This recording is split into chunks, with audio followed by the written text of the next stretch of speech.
bonjour à toutes, bonjour à tous. Merci d'être là. On a une chance énorme cet après-midi d'accueillir à l'école une des personnalités, et là je parle à titre personnel, mais une des personnalités les plus intéressantes du monde des computer science depuis une vingtaine d'années, parce que Roberto, il est connu, vous étiez pas né, pour avoir publié un texte qui a fait énormément de bruit à l'époque, et qui s'appelait Piège, qui s'appelle toujours d'ailleurs Piège dans le cyberespace, qu'on trouve un peu partout sur Internet, et qui est le texte par lequel beaucoup de gens ont commencé à comprendre que le système d'exploitation, c'était pas uniquement ce qui permettait de faire tourner tout le reste, mais que le système d'exploitation, c'était aussi ce qui permettait d'exploiter le système et de créer des positions dominantes et de verrouiller sa position dans un marché donné. Et puis Roberto, qui, bien qu'italien, en fait, a passé plus de temps en France qu'il n'en a passé en Italie. Il a travaillé dans différents laboratoires, il a travaillé à l'ENS, il a travaillé à l'INRIA. Je fais un raccourci. Donc vous cherchez Piège dans le cyberespace, 1998, Roberto Di Cosmo, ça doit se trouver. Roberto est un des premiers à se dire, bon sang, on est tous en train d'essayer d'identifier et de préserver le patrimoine de l'humanité. Il y a même en France les journées du patrimoine. Et pourtant, le logiciel n'en fait pas partie.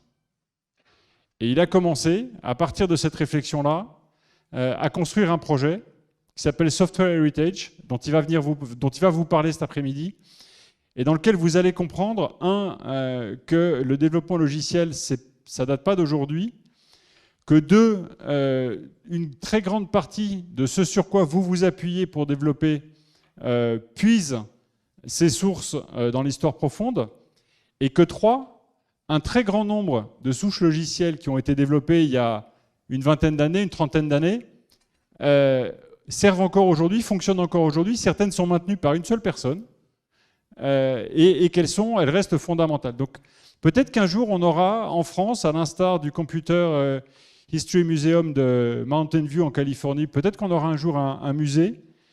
Et dans ce musée, la part belle sera faite au logiciel, parce qu'il y a encore, et c'est ce que Roberto va vous expliquer, il y a encore aujourd'hui des fondations qu'on peut faire admirer, face auxquelles des enfants s'émerveillent quand ils comprennent subitement ce que ces lignes de texte permettent encore de faire aujourd'hui.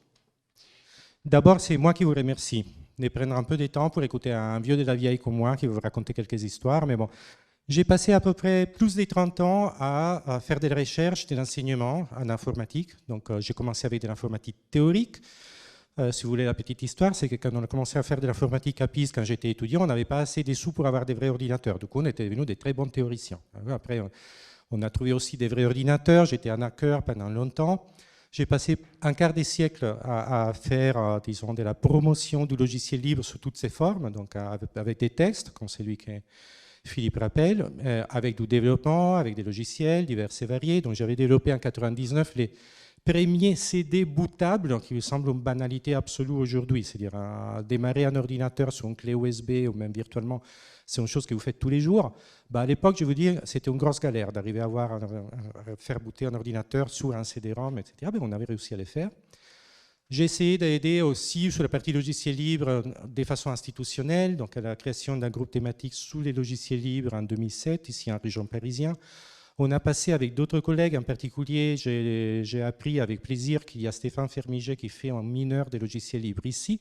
Donc, je pourrais vous raconter beaucoup plus sur les logiciels libres de ce que je vais faire aujourd'hui. Mais ensemble, pendant 10 ans, on a aidé l'écosystème logiciel libre francilien en mettant en relation des laboratoires, des communautés de développeurs, des entreprises. Et après, bon, quand on commence à devenir un peu plus âgé, je ne vais pas dire vieux, hein, parce que alors, chez moi, il n'y a plus beaucoup de cheveux qui restent, donc vous ne voyez pas, mais dans la barbe, vous voyez, c'est plutôt gris. Non, donc ça commence à passer le temps. Mais on pense qu'on doit assumer des responsabilités. Donc ça fait plus de 10 ans que j'essaie de construire des structures, des organismes au service du bien commun. Donc les derniers en date, effectivement, est Software Heritage, sur lesquels on va se concentrer aujourd'hui.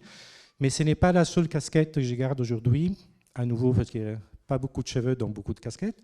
J'ai travaillé aussi sur la science ouverte, sur laquelle on va passer quelques minutes, donc, au ministère de la Recherche au niveau européen. Donc, bref, aujourd'hui, je vais essayer de vous faire naviguer à travers un certain nombre de sujets. Les logiciels, évidemment, on est dans une école d'informatique, donc vous êtes les futurs ingénieurs et ingénieurs, donc femmes et hommes qui vont faire des nouvelles technologies sur lesquelles on base nos sociétés. Mais on va parler aussi de pourquoi le logiciel est important pour un mouvement super important qui est celui de la science ouverte et pourquoi on a besoin d'infrastructures nouvelles, en particulier Storage, pour ce qui concerne les logiciels libres. Donc, je prends quelques petits moments sur cette notion des sciences ouvertes. Alors, une petite question, est-ce que vous avez déjà entendu parler des sciences ouvertes vaguement ou pas du tout? Un peu? Oui? Bon, on va y revenir. Qu'est-ce que c'est? Alors, c'est un mouvement des fonds qui est démarré il y a une quinzaine d'années au niveau international du monde de la recherche. La définition que vous trouvez ici, c'est celle qui vient du Plan national pour la science ouverte du ministère de la Recherche français, qui est, de ce qu'ils disent nos copains américains, les plus avancés au monde. Donc, vous pouvez faire cocorico pour l'instant.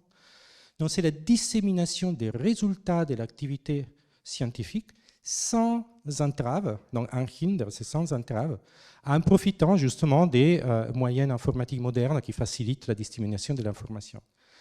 Et tous les résultats de la recherche, donc les publications scientifiques, mais aussi les jeux de données, mais aussi les logiciels qui sont utilisés pour créer ou diffuser ou manipuler ces jeux de données-là.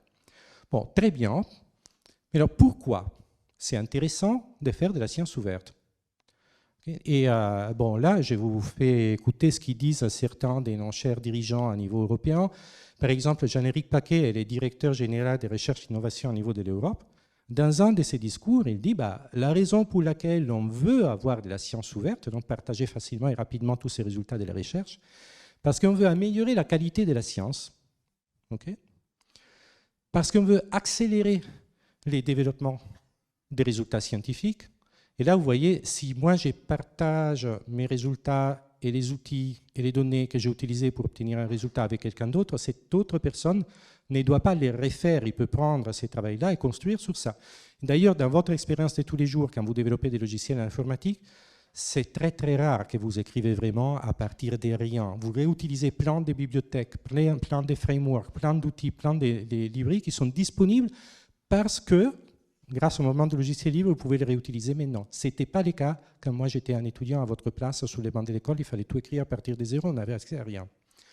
Mais dernier élément, et pas le moins important, c'est parce que la science ouverte, donc donner accès aux résultats de la science de façon transparente, est essentielle pour reconstruire la confiance de notre société dans la science en tant que telle.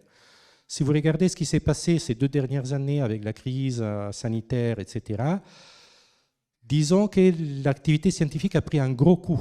Vous aviez à la télé, tous les 2 minutes, quelqu'un qui disait A, quelqu'un qui disait non A, quelqu'un qui disait A et non A en même temps sur la question de la crise sanitaire. C'est assez compliqué après pour les gens de tous les jours de faire confiance à des prises de position politiques, on ne savait pas sur quoi. Donc il faut reconstruire en confiance de la science et ça passe par la transparence. Mais il n'y a pas que ça. Il y a aussi les faits, donc ça c'est Maria Gabriel qui est la commissaire européenne à la recherche aujourd'hui.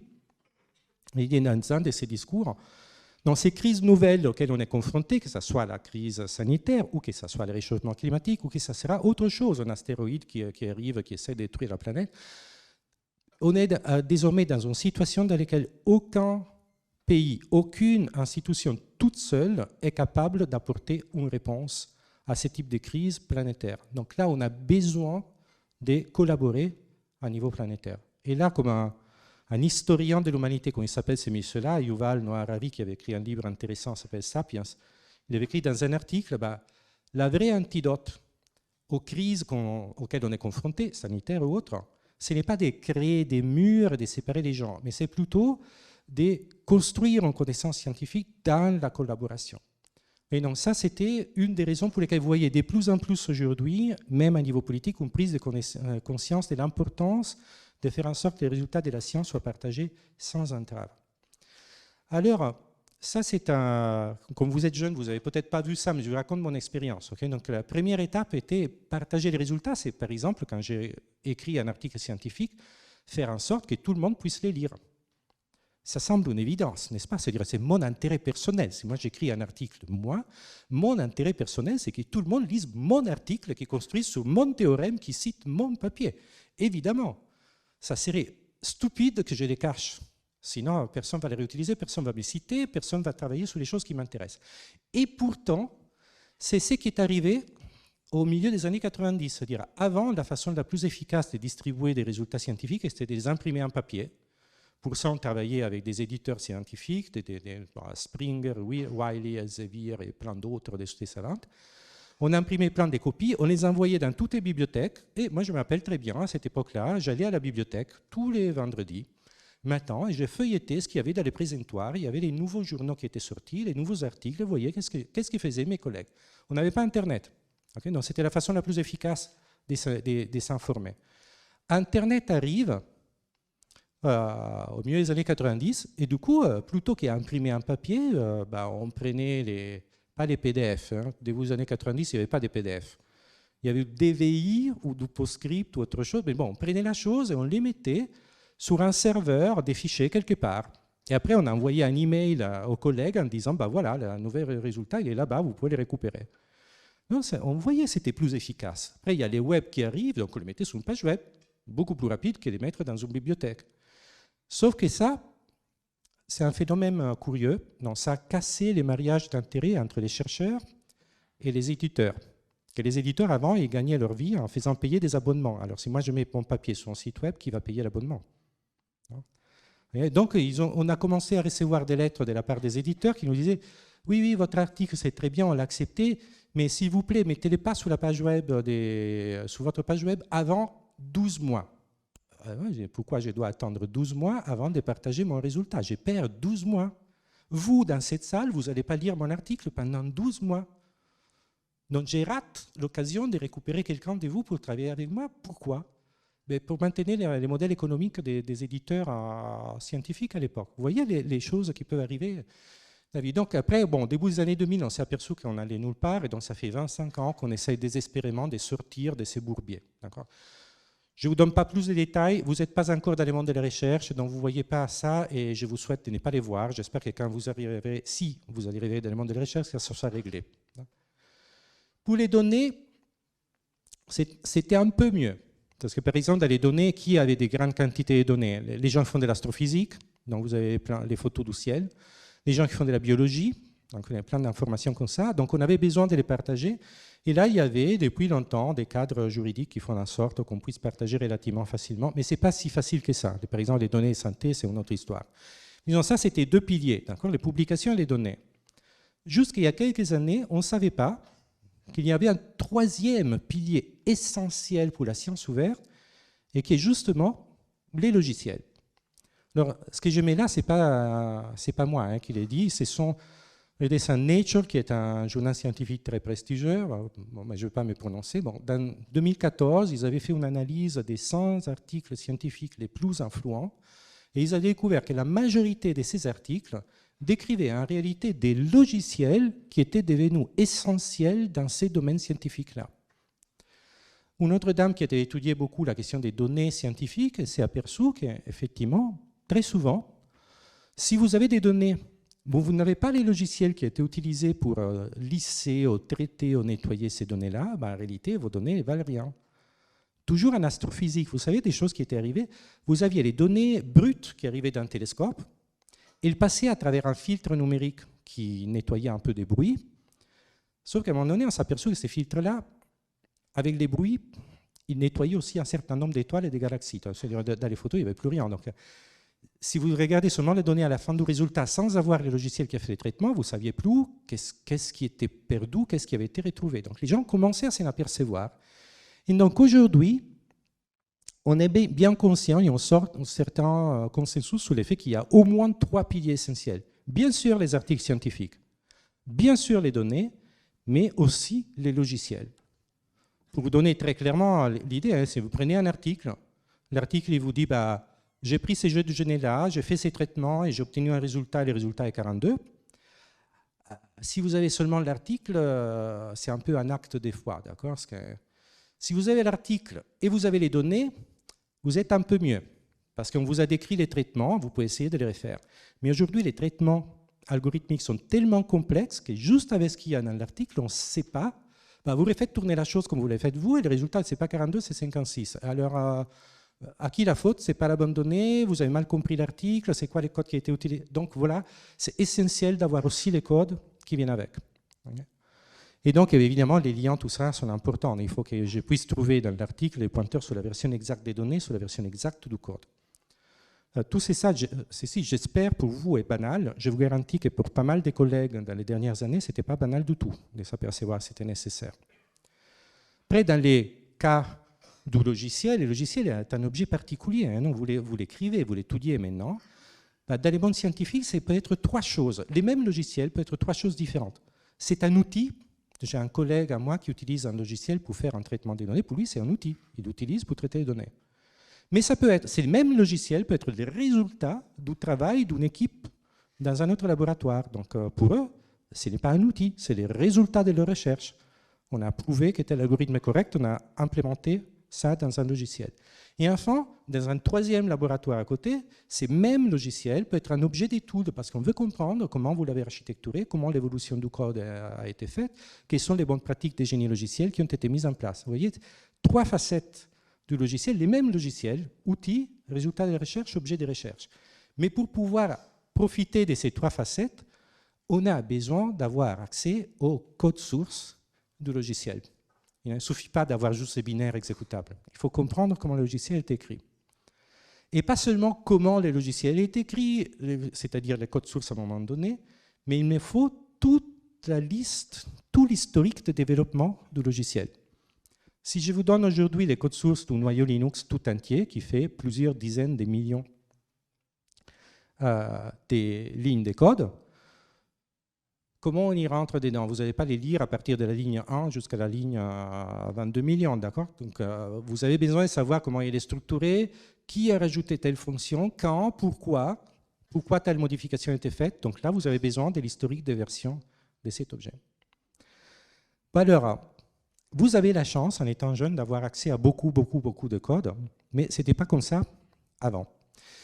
Et vous voyez, mais là, je vais vous montrer comment j'explique, comment j'essaye d'expliquer à nos collègues qui n'ont pas eu votre chance d'être confrontés au code très, très jeune, pourquoi les codes sources des logiciels est une connaissance précieuse qui fait partie du patrimoine intellectuel de l'humanité. Alors, ça va vous surprendre, si vous n'avez peut-être jamais pensé à vous-même comme des artistes ou comme des créateurs.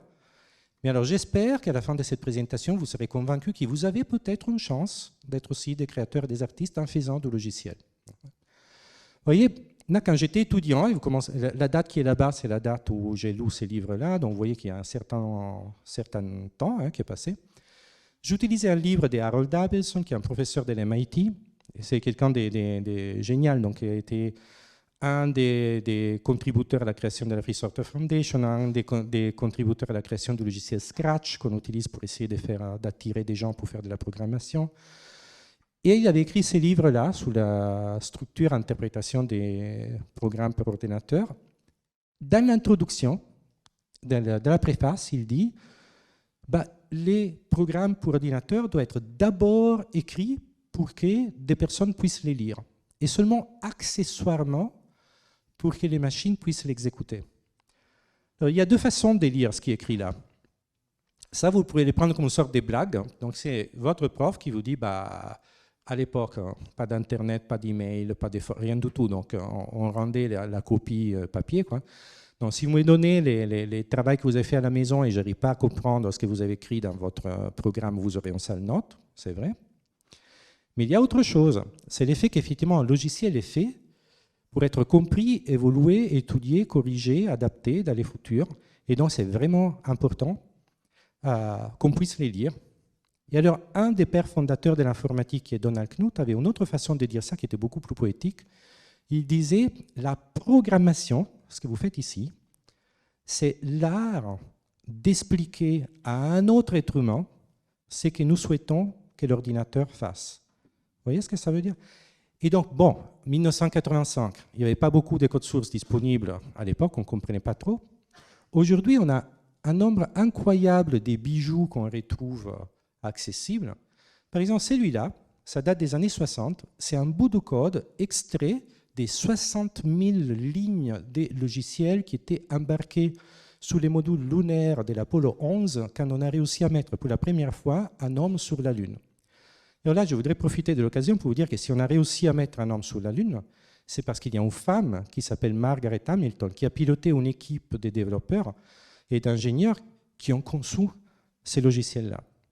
Alors, vous êtes des informaticiens, donc je suis sûr que vous arrivez à voir tout de suite ce qui se passe à gauche. C'est de l'assembleur. Non, blague à part. Donc, c'est de l'assembleur. Il faut un peu prendre les manuels, voir comment ça marche. C'est assez intéressant. Mais donc, vous voyez, même si l'assembleur ici demande un peu de temps, ce qu'il faudrait lire dans les manuels, etc., il y a une partie qui est celle qui est à droite, après les dièses, qui sont des commentaires en anglais et qui, encore aujourd'hui, 50 ans et quelques après, on peut lire. Donc, lisons-les juste un instant pour comprendre ce qui se passe à cette époque-là. Ça, c'est les bouts de code qui est exécuté sous les modules lunaires d'alunissage. Je ne sais pas si vous vous rappelez la vidéo, non? Donc, vous voyez, il y a une sorte de fenêtre triangulaire dans laquelle, en gris, on voit s'approcher la surface de la Lune. Il y a Armstrong dans les modules de commande. Mais c'est très bien, on s'approche de la Lune. Sauf que si vous continuez comme ça, vous allez vous cracher parce qu'il faut retourner les modules, il faut mettre les pattes en avant et allumer les réacteurs pour ralentir la chute. Donc ça, c'est le bout de code qui donne l'instruction aux astronautes pour faire ça. Donc comment il fonctionne? La première chose qu'il fait, ces bouts de code-là, il teste si l'antenne du radar d'alunissage, donc c'est les landing radar, LR c'est landing radar, si l'antenne est dans la bonne position. Non, si l'antenne capte le signal de la Lune qui est en place, ça veut dire qu'on est bien déjà tourné de la bonne façon, tout va bien. Si elle n'est pas, si l'antenne est déjà dans la bonne position, on saute et on va voir les magiciens. Les magiciens, c'est un bout de code qui contrôle les réacteurs, mais ça, c'est une autre histoire. Par contre, s'il n'est pas dans la bonne chose, on affiche dans les displays de l'astronaute un code qui lui dit il faut retourner les bidules.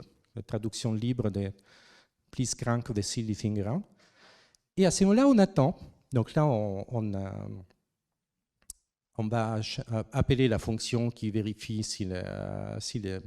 qu'est-ce qui répond l'astronaute. Donc l'astronaute peut répondre on arrête, j'aborde la mission, là je vais terminer. Ou alors il peut dire ok, j'ai retourné les modules.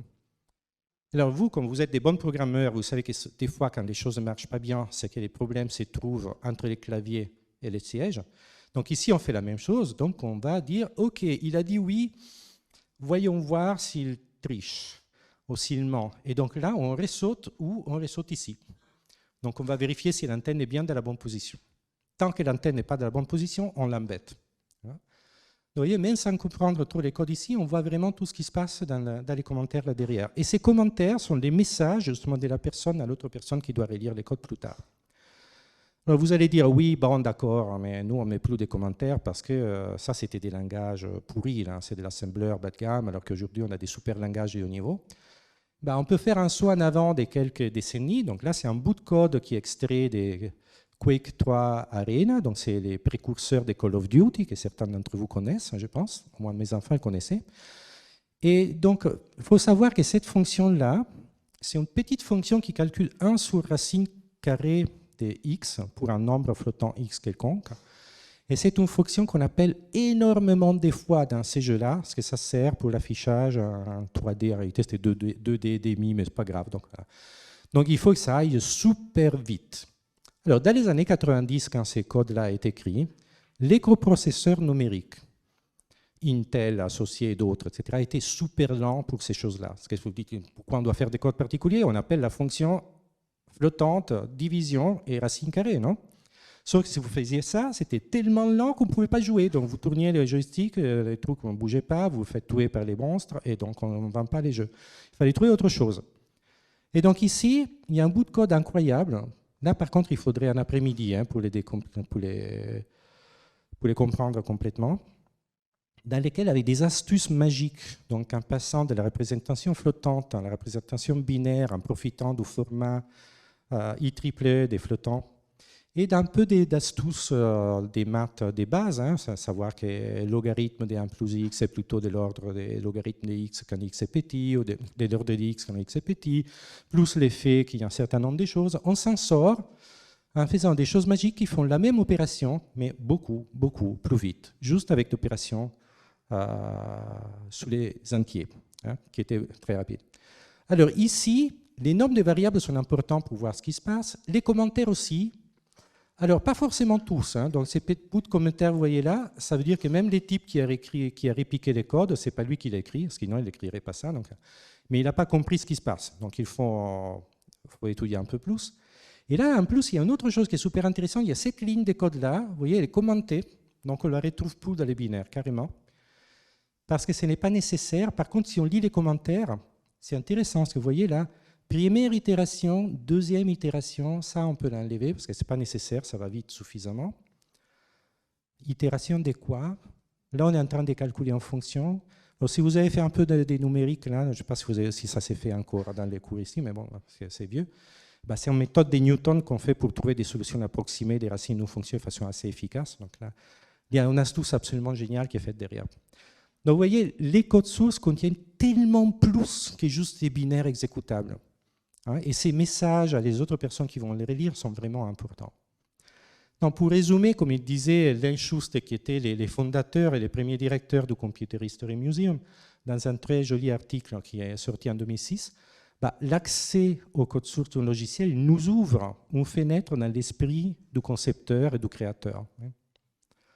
Après, je vous dis tout de suite, dans tous les codes sources qui sont disponibles aujourd'hui, il y a aussi plein de choses qui ne méritent pas vraiment qu'on les regarde. Il y a des choses qui sont mal faites, mal fichues et compagnie. Mais il y a plein de bijoux aussi. Donc, c'est un peu comme la littérature. Donc, il y a des bonnes choses et il y a de mauvaises choses. Pas tout le monde est un poète, pas tout le monde est un grand romancier. Mais ce qui est important, c'est de comprendre que derrière tout ça, il y a un acte créateur d'être humain qui développe ces logiciels pour une raison particulière. Alors, l'effet qu'on a accès à un certain nombre de codes magiques aujourd'hui, magiques, ils ne font pas des choses magiques, mais ils sont vraiment intéressants, ça vient de deux choses. D'un côté, ici, l'Apollo 11, pourquoi on a ces codes-là? Parce qu'aux États-Unis, toute la recherche qui est financée sur des fonds fédéraux est automatiquement mise dans les domaines publics. Dans les codes sources de l'Apollo 11, ce n'est même pas juste du logiciel libre, c'est vraiment dans les domaines publics. Vous pouvez en faire ce que vous voulez. Par contre, celui-là a été mis à un logiciel libre.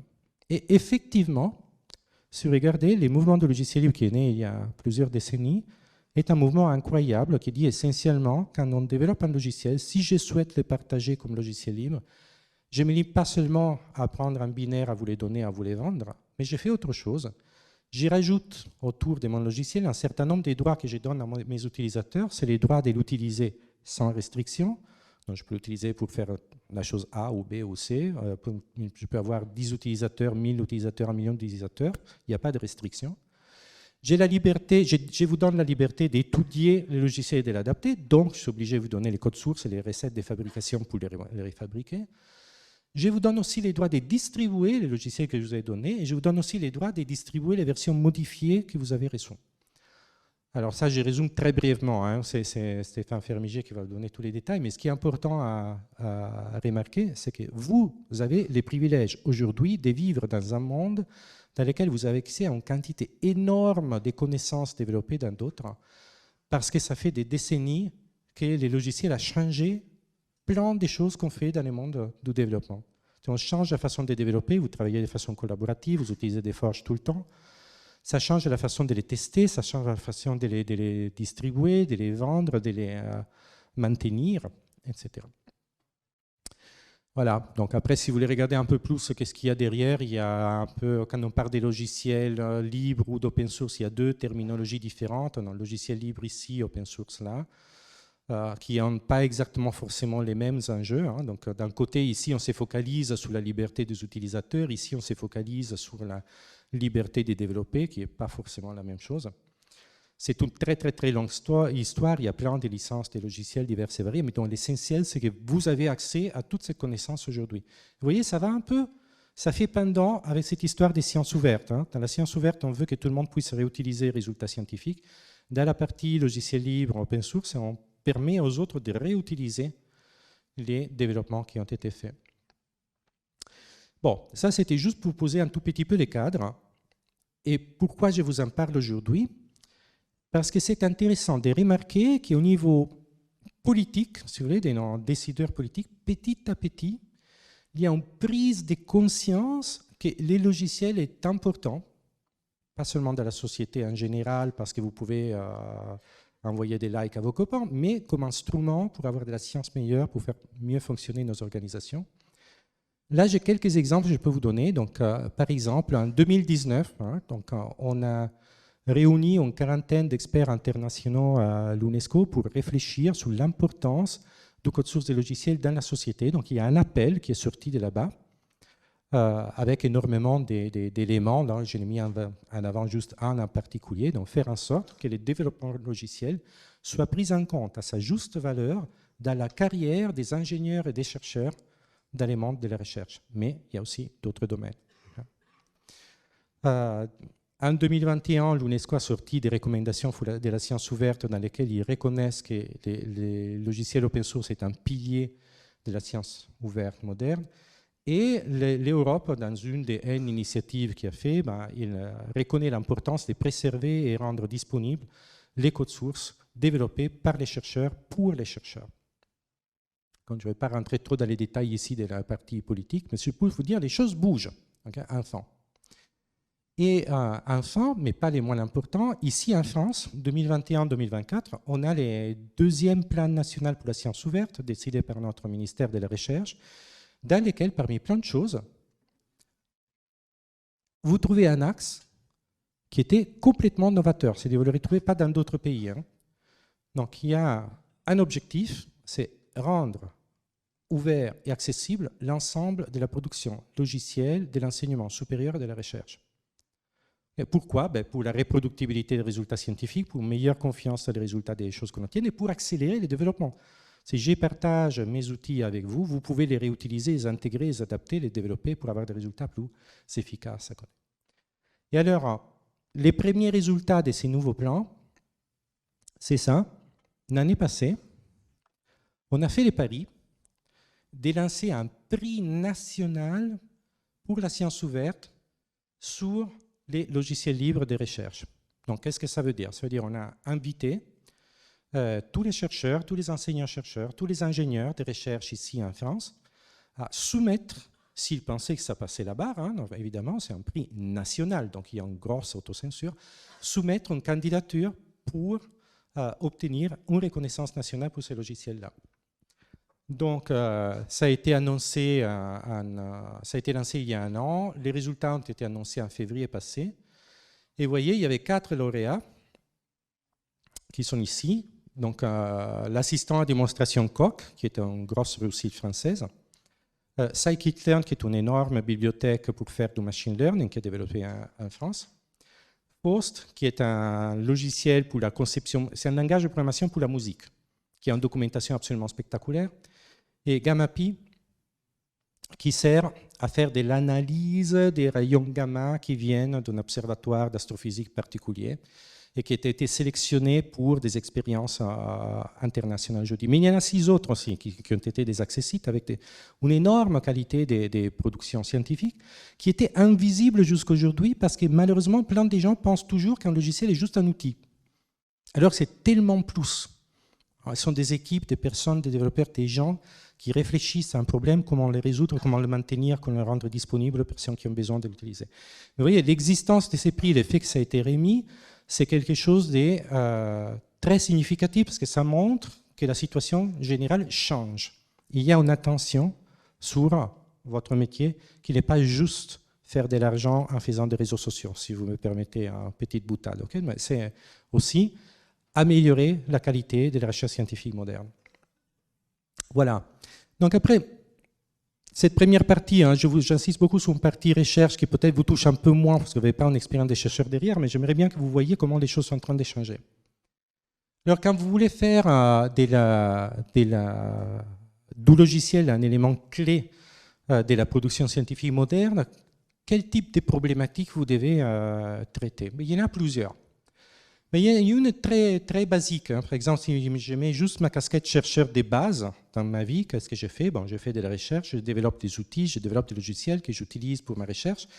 Quand j'ai développé mon logiciel, j'ai besoin d'un certain nombre de choses. J'ai besoin d'un endroit dans lequel je peux poser mon logiciel pour dire à quelqu'un d'autre, si tu as besoin de les retrouver, la version que j'ai utilisée pour cette expérience, il est là. Okay, tu vas les retrouver d'ici 10 ans, si nécessaire. J'ai besoin de pouvoir lui dire, c'est exactement cette version ici. Donc, pour la reproductibilité des résultats, j'ai besoin d'avoir un logiciel qui est accessible et identifiable. Mais après, j'ai aussi besoin de les décrire avec des métadonnées qui permettent aux autres de les retrouver de façon plus facile. Je ne sais pas comment vous fonctionnez vous, par exemple. Si vous cherchez une bibliothèque ou un logiciel qui vous sert pour un de vos projets, ça marche comment? Normalement, vous commencez par une requête sur Google ou un navigateur de recherche, vous demandez un copain sur un mailing list, vous posez une question dans la machine à café, vous allez voir sur Stack Overflow qu'est-ce que les gens racontent. Voilà, donc c'est un peu, voilà, c'est pas idéal hein, comme système, donc les métadonnées ne sont pas super bien structurées, ça marche un peu comme ça, on aimerait bien aller un peu plus loin, avoir des métadonnées correctes. Et après, autre chose que pour l'instant vous ne voyez pas trop, mais qui est important dans le monde académique, si quelqu'un utilise mon logiciel, j'aimerais bien qu'il me cite, qu'il dise j'ai utilisé le logiciel de Roberto, et moi je suis très content, parce que je vais voir qu'on m'a dit merci, c'est super. Mais c'est important aussi parce que demain, si je dois demander un financement pour un projet, etc., on me demande de montrer est-ce que le travail que tu fais est utilisé par les autres. Et si personne ne les mentionne, j'ai du mal à les montrer. Donc ça, ce sont des besoins de base. Mais après, il y en a d'autres. Évidemment, avant d'avoir un logiciel, il faut les développer. Hein. Il faut construire une communauté probablement autour. Et ça, c'est vraiment pas facile. Quelles sont les bonnes pratiques de développement? Quelles sont les bonnes façons de gérer une communauté autour d'un logiciel? Si je veux avoir une communauté autour d'un logiciel ou pas, ça, c'est un énorme sujet. Donc, on a besoin des formations, des bonnes pratiques, etc. Et au-delà de tout ça, on a besoin d'un cadre normatif, politique et financier qui garantisse effectivement la reconnaissance de ce type de logiciels et la durabilité sur le temps du financement de ce type de résultats. Ici, maintenant, je m'approche petit à petit du projet dont je vous parlais au début, hein, qui était Sortwatch, on va y arriver. Je vais me focaliser juste sur cette partie. L'archivage, les référencements, la description, la citation. Alors, si vous devez juste vous assurer qu'un logiciel que vous avez écrit sera disponible d'ici 2 ans à quelqu'un d'autre, comment vous faites? Non, ça, c'est une question concrète. Aujourd'hui, vous avez écrit un bout de code, vous êtes fier de votre bout de code, c'est intéressant.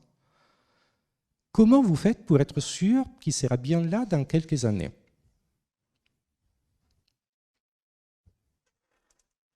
Vous avez des idées? C'est quoi ça? Ah voilà, comment ça marche? C'est trop bien? Non, voilà, ok. Non, hop, allez. Allez, donc réponse. On le met sur un truc public sur Internet, sur GitHub ou GitLab. Voilà. Effectivement, c'est ce que la plupart des gens font. En réalité, on faisait même pire. Hein. Voyons voir qu'est-ce que j'avais mis dans les sites. Je vais vous raconter comment on a fait. Et par exemple, comment j'ai fait moi, hein, dans les passés. Et dans les années 70-80, on n'avait pas les web. Hein. Il y avait des file transfer ports. On avait des petits serveurs dans lesquels on déposait des fichiers. Peut-être ça ne vous dit plus rien, parce que ça n'existe même plus. Il y a quelques serveurs FTP, ça n'existe presque plus.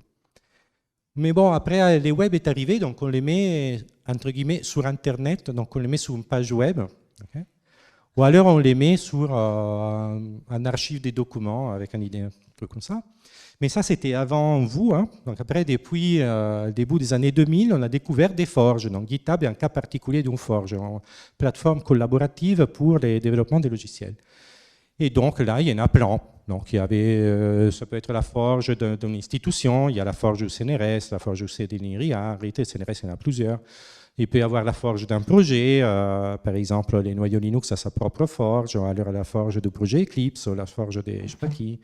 Ou alors des grosses forges commerciales, par exemple GitHub, qui est le plus populaire aujourd'hui, mais il y a plein d'autres. Hein. Donc il y a Bitbucket, GitLab, etc., etc. Il y en avait avant d'autres. Alors ça, je vous passe ça. Mais il y a un petit problème, c'est-à-dire cette approche à mettre sur une page web avec un zip ou un tar, c'est pas super cool, hein, l'expérience utilisateur est nulle. Et par contre, mettre sur une forge, je vais vous donner quelques exemples. En 2015, moi j'avais du code à moi sur Gitorious et du code sur Google Code.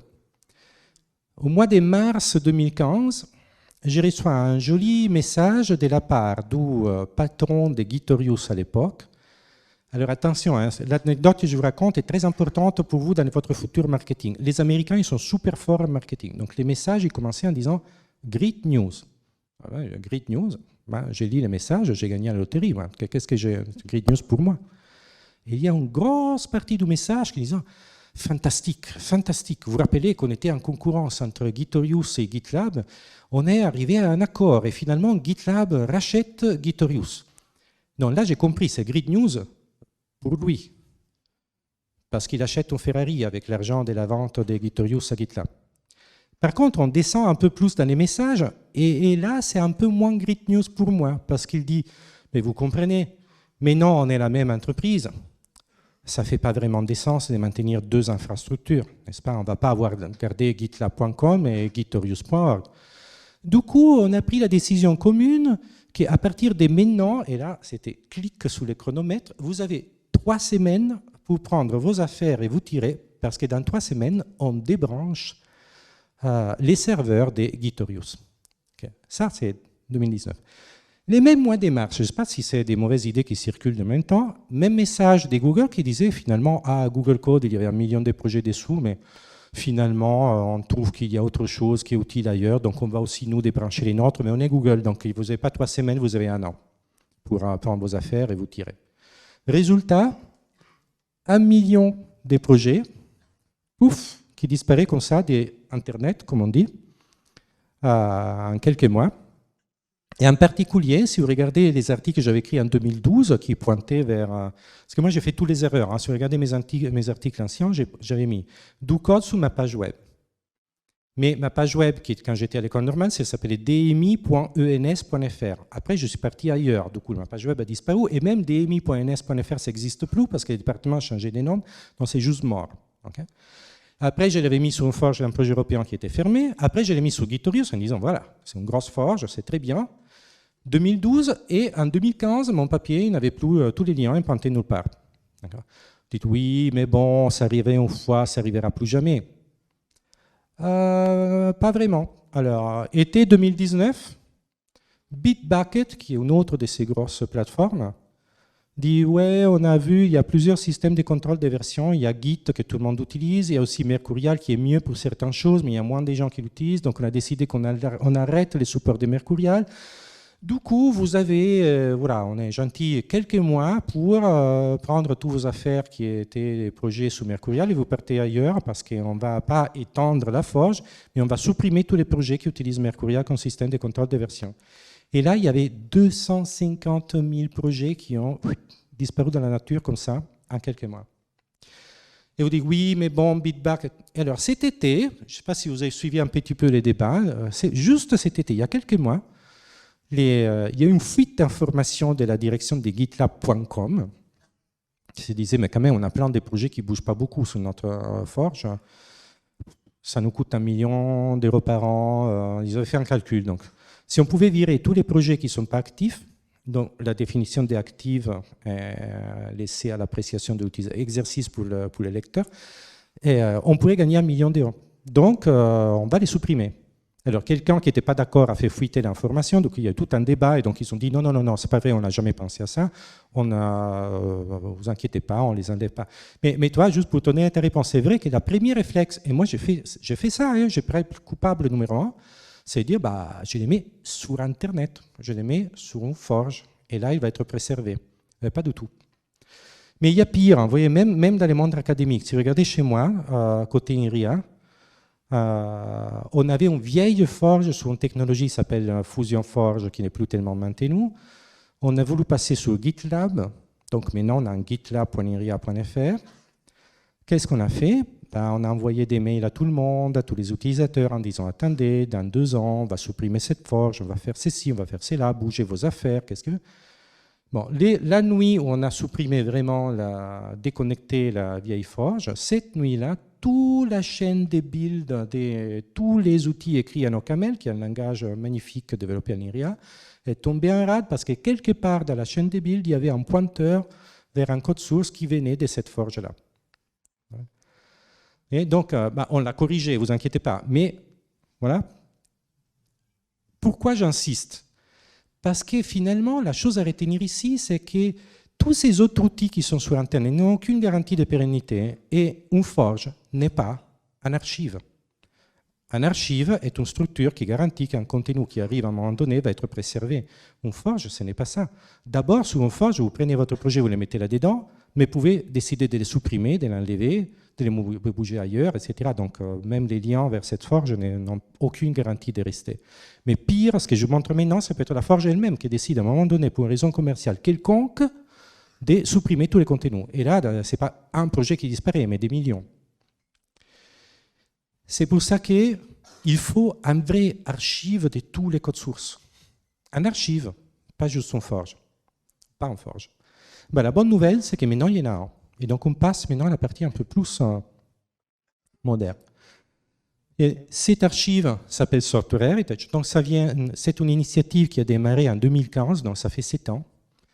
Et l'objectif de cette initiative, c'est exactement d'aller chercher les codes sources de tous les logiciels publiquement disponibles sur la planète, ceux qui sont sous GitHub, ceux qui sont sous GitLab, ceux qui sont sur les pages web, ceux qui sont associés à des papiers, ceux qui sont en France, ceux qui sont en Angleterre, ceux qui sont partout de la planète, de les préserver, donc s'assurer qu'on ne les perd pas, donc c'est un vrai archive, hein, on ne les efface pas, et les rendre facilement accessibles à tout le monde. Alors pourquoi? D'un côté parce qu'on veut préserver des codes importants, par exemple les codes de l'Apollo 11, c'est un super code important, mais aussi parce qu'on veut aujourd'hui construire plusieurs choses. Un catalogue universel de tous les logiciels qui existent. Et si vous regardez tous les bouts de code open source que vous réutilisez, il y en a plein que vous retrouvez sur GitHub, il y en a plein qui sont ailleurs que sur GitHub. Quand il faut voir où ils se trouvent, donc il y a énormément d'endroits où ces logiciels se trouvent. L'idée d'un software, c'est d'avoir un catalogue qui les identifie tous. Si vous vous rappelez Tolkien, donc essentiellement, on est en train de construire un archive, un catalogue pour les retrouver tous. Okay. Et après, ici, on veut vraiment un archive. C'est dans notre ADN, c'est dans notre mission. Ce qui rentre dedans, il reste dedans. Bon, à moins qu'il y ait des raisons de les supprimer, mais qui doit être forte. Hein. C'est pas quelqu'un qui a publié des choses qui ne devaient pas être publiées. Et enfin, ça c'est fascinant, c'est construire enfin une infrastructure de recherche ouverte, partagée, mondiale, qui nous permette d'analyser la galaxie du développement logiciel. Alors là, je vais vous raconter une petite anecdote privée. Donc, un de mes meilleurs copains, justement, quand on étudiait l'informatique dans les années 80 en Italie, j'étudiais à Pise. Un de mes meilleurs copains était un astrophysicien. Pourquoi? Mais parce qu'ils avaient les sous et ils avaient un ordinateur. Donc, je passais du temps chez eux. Plutôt que dans les départements d'informatique, il n'y avait pas des sous et faisait seulement de la théorie. Mais il est parti aux États-Unis il y a 30 ans et il est les mission head du télescope spatial qui était lancé cet été, du James Webb Space Telescope. Donc c'était 30 ans de travail, 10 milliards de dollars. Ils ont réussi à construire une infrastructure incroyable qui nous permet d'avoir des photos magnifiques de l'origine de l'univers. Donc ça veut dire que la communauté internationale des astrophysiciens a réussi à se fédérer et à se mettre en capacité de financer la construction d'un instrument qui n'était pas facile à faire, hein, mais qui a été lancé et qui nous permet d'observer l'univers. Alors nous, dans notre monde de l'informatique, j'ai le regret de vous annoncer qu'on n'a pas réussi jusqu'à maintenant à se fédérer à niveau international. Et je veux dire, si vous regardez l'informatique, Google, Apple, Microsoft, machin, on a beaucoup plus d'argent que les astrophysiciens. Hein. On n'a pas réussi à se fédérer, à construire une infrastructure commune pour analyser l'ensemble des codes sources de la planète. Donc, ce qu'on veut faire dans Software, c'est mettre une première brique dans cette infrastructure commune qui permet à tout le monde d'analyser. Et je vais vous donner quelques exemples et qu'est-ce qu'on peut faire avec. Alors, comment vous construisez un projet comme ça? Vous vous réveillez un matin en disant, tiens, je vais faire l'archive mondiale de tous les codes sources de la planète. Il y a plusieurs pistes. Première piste, je vais faire une entreprise avec. Je vais chercher du capital risque, je vais dire qu'on va faire un archive mondial et après, en profitant de toutes les données, je vais détecter les capacités des développeurs et mon modèle économique est vendre des données qualifiées sous les bons développeurs à des clients. Ce n'est pas une blague, hein. Il y avait une boîte qui a été créée sur ça et qui a fait faillite après. Oui, mais non. Et après, Gitorius qui s'est fait racheter par GitLab est préfermé. La piste créée en startup, ce n'est pas une bonne piste pour être là sous la durée. Parce qu'il y a une décision business, ça s'arrête tout. Donc on a décidé, non, on va se lancer sur une fondation sans but lucratif internationale ouverte Et on se focalise sur une infrastructure. Stockage est une infrastructure. La mission est collecte, préserve, share. Récolter tous les codes sources, les préserver, les rendre facilement accessibles et disponibles. Pour qui? Pour la préservation du patrimoine culturel, pour l'industrie qui en a besoin, on va y revenir, pour la recherche, pour l'administration publique. Donc on va rendre un service à tous ces types d'utilisateurs. On ne va pas vendre des produits à ces utilisateurs. C'est à eux de les construire, mais on fournit l'infrastructure, comme les tuyaux de l'Internet. Et alors aujourd'hui, si vous regardez, donc on a commencé en l'été 2015 à récolter tout ça. Ça sont quelques données. On a archivé plus de 180 millions de projets logiciels qui viennent d'une énorme variété des forges différentes. Et ça fait plus de 12 milliards de fichiers sources uniques. Et là, unique, c'est important. Hein. Donc si vous avez les mêmes fichiers sources qui est utilisé dans 3000 projets, on utilise une technologie sur laquelle on va revenir qui nous permet de détecter c'est exactement le même objet. Donc on les stocke une seule fois et on se rappelle d'où ça vient. Donc comment l'organiser à nouveau en termes organisationnels? Bon, comme ça doit être une organisation sans but lucratif. On a passé un accord avec l'UNESCO, donc on a un partenariat avec l'UNESCO qui a été signé en 2017, ça a été renouvelé en novembre passé. Il y a un gros événement en novembre, malgré la Covid, ce qui était un peu compliqué. On a réussi à avoir la signature du document. Et après, il faut trouver un financement. Et alors, comment vous faites un financement? Comme on a décidé qu'on ne peut pas avoir de venture capital, qui est un capital risque, parce que je ne peux pas leur promettre qu'ils vont acheter en Ferrari, il faut trouver autre chose. Donc là, il y a un gros merci à INRIA, qui est un institut de recherche en informatique majeur ici en France, qui a accepté de lancer les projets. Et on a plein de partenaires et plein de membres qui petit à petit arrivent. Donc vous trouvez là-dedans, il y a des grosses entreprises en informatique, il y a des ministères, il y a des universités, il y a plein d'autres partenaires. Et comme vous voyez, il y a plein d'espaces libres. Hein, donc il faut motiver d'autres à venir. Hein, il faut faire x10 hein, pour arriver à avoir une durabilité. Mais bon, oui, au bout de 7 ans, c'est pas trop mal d'être arrivé ici. Maintenant, venons à la partie intéressante, techno. Comment vous faites un archive mondiale de logiciels qui essaye de collecter absolument tout ce qui est disponible? Vous voyez, ça c'est une description de comment ça marche. Donc, dehors, les codes où se trouvent où? Sous des forges, par exemple GitHub, ou alors sur GitLab, ou alors sur Bitbucket, ou alors sur Gitee, ou alors dans des distributions Debian ou Fedora, ou Ubuntu, ou alors sur gestionnaire des paquets comme NPM ou PyPy, voilà, dans des vieux archives comme Cpan, etc. etc. Qu'est-ce qu'on fait? On a construit des adaptateurs pour aller lister les contenus de chacune de ces plateformes. Donc on se connecte au fil d'événements de GitHub et on dit à GitHub, est-ce que tu peux me dire quels sont tous les projets qui sont chez toi? Après on se connecte à GitLab et on leur dit, ben, quels sont tous les projets qui sont chez toi? Après on va chez Debian, on dit quels sont tous les paquets qui sont chez toi? Ou alors on va sur NPM, on dit quels sont tous les paquets qui sont dans NPM et non en JavaScript. Alors la difficulté de faire ça, c'est qu'il n'y a pas de standard ici. Donc il faut un adaptateur pour chacune des plateformes. Et donc on les développe comme ça. Mais une fois que j'ai la liste de tous les projets, ça c'est les plaisirs de l'informatique, GitHub il me dit j'ai tous ces projets, ils sont tous sous Git. Après je vais parler avec la Forge INRIA qui me dit ah oui, mais dans l'ancien Forge INRIA, il y a des projets qui sont sous Git, mais les projets sont maintenus avec Subversion et il y a les projets maintenus avec CVS.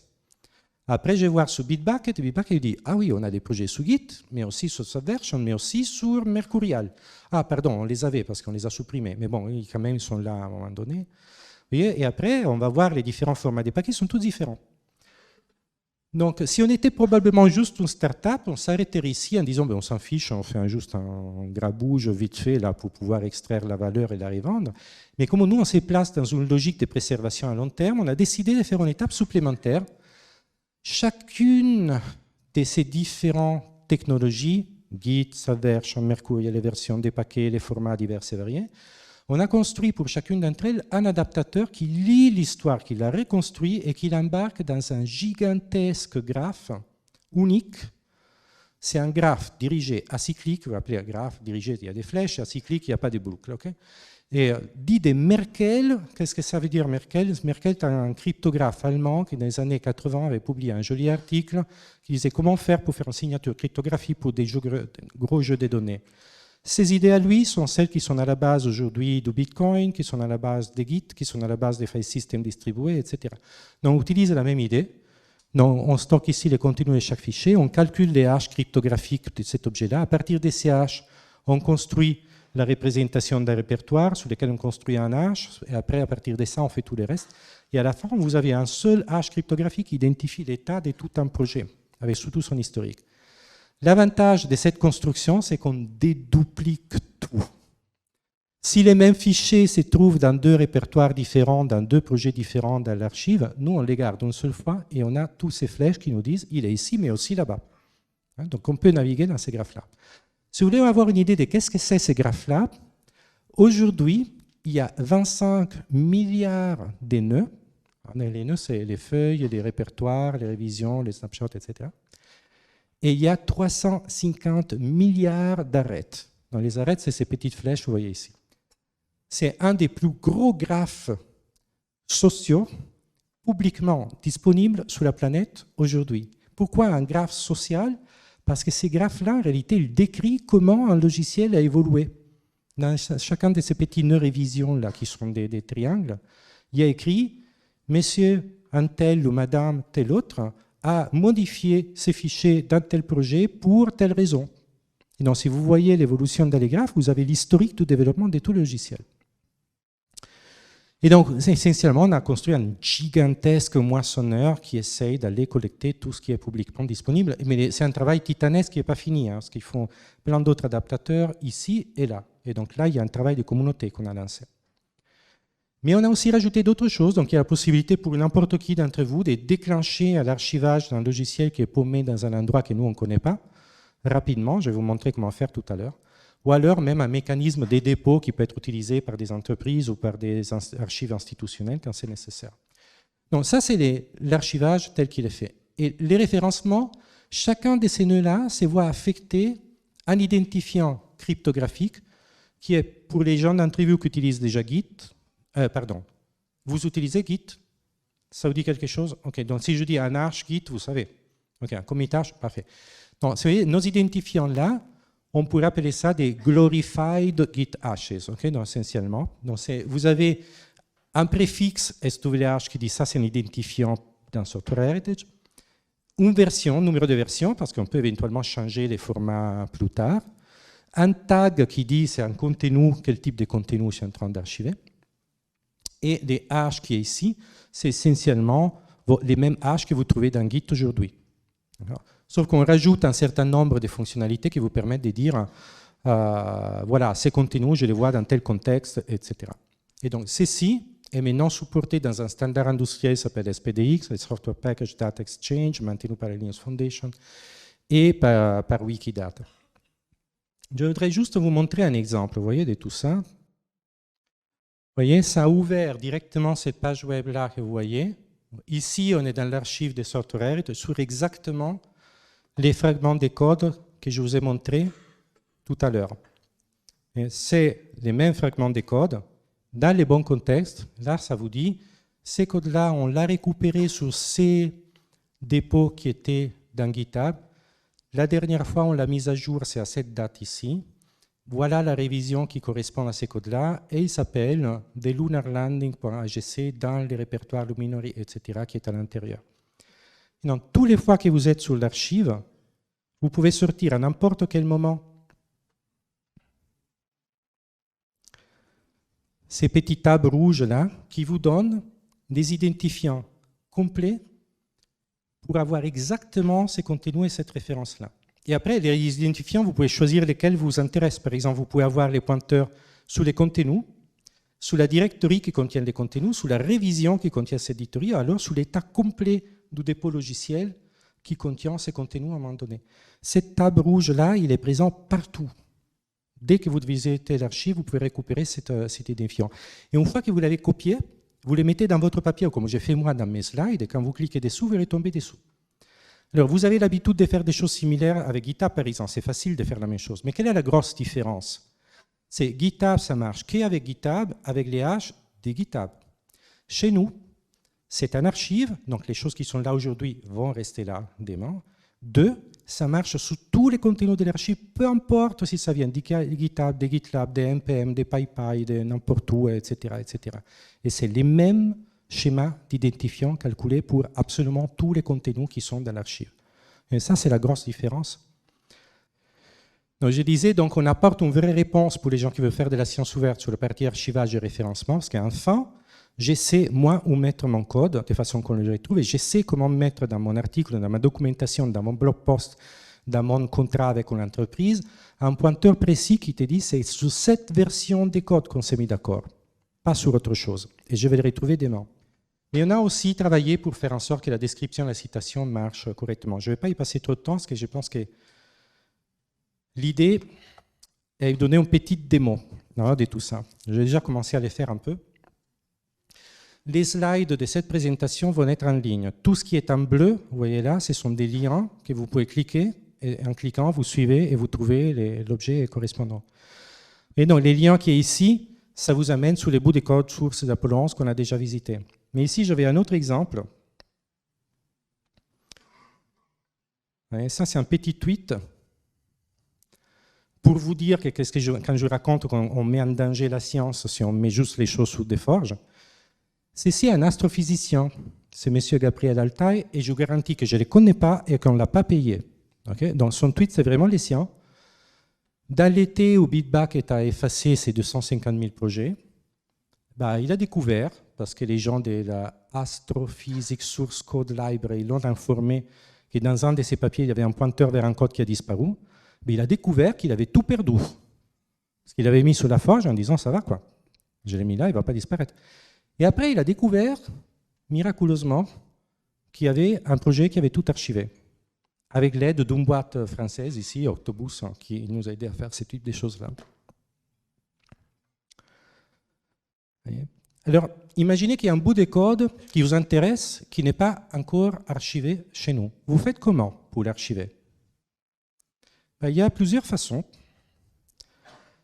Et quand vous allez sur l'archive, ici, archive.storage.org, vous cliquez sur le bouton Save Code Now, ici, et vous pouvez juste dire, écoute, j'ai un répertoire qui est Bazar, Git, Mercurial, Subversion, qui se trouve être là, par exemple, sous cette URL. J'aimerais bien que tous les sauve, parce que je vois qu'il n'est pas là, ou alors il n'est pas à jour, l'archivage. Donc vous cliquez sur ce bouton-là, ça finit dans la file des requêtes d'archivage qui sont immédiatement là-dedans. Donc il est accepté et il va être dans 2-3 minutes, ça serait archivé normalement. Il y a aussi une autre façon de faire qui est assez plus, comment dire, amusant si j'arrive à redémarrer. Donc par exemple, je peux être en train de visiter les projets de quelqu'un sur une forge, par exemple sur GitHub. Et là, c'est assez pratique d'installer une petite extension qui s'appelle Update Sorted. C'est ces petits boutons-là des couleurs. Ce bouton des couleurs, il s'amuse à aller interroger l'API de GitHub et interroger l'API de Sorted pour savoir si le code a été archivé et quand. Et donc, si c'est vert, comme dans ces cas-là, ça veut dire qu'effectivement, l'archive, non seulement c'est archivé, mais c'est à jour. Si c'est jaune, c'est archivé, mais pas à jour. Donc, il suffit de cliquer dessous, c'est automatiquement archivé. Alors, si c'est gris, c'est qu'on ne l'a jamais archivé. Donc là, il faut courir après, appuyer sur le bouton avant que ça disparaisse.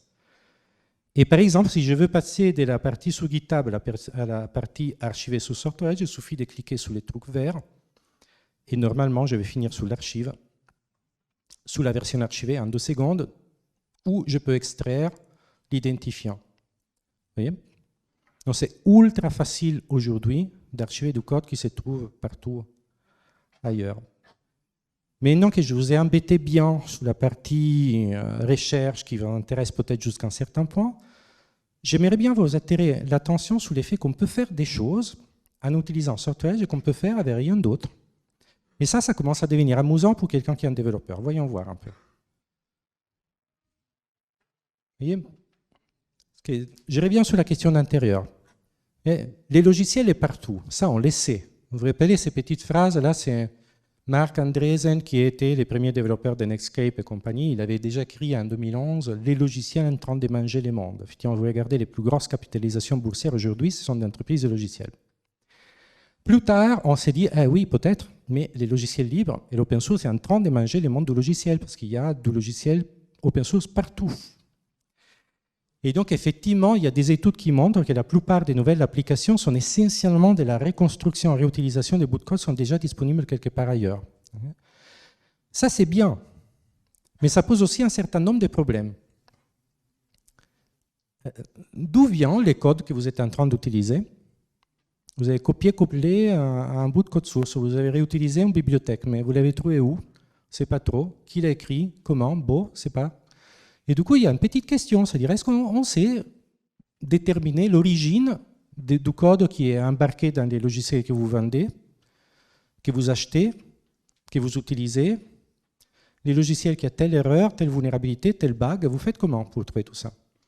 Alors jusqu'ici, on ne s'en intéressait pas trop, mais l'année passée, vous voyez, au mois de mai 2021, vous avez cet ordre exécutif du président américain qui disait pour la sécurité numérique de la nation, alors qu'une nation aux États-Unis, c'est les États-Unis, hein, pour la sécurité numérique de la nation, il faut que toutes les agences fédérales s'occupent de faire tout un tas de choses, parmi lesquelles s'assurer qu'on puisse garantir l'intégrité de la chaîne d'approvisionnement des logiciels open source.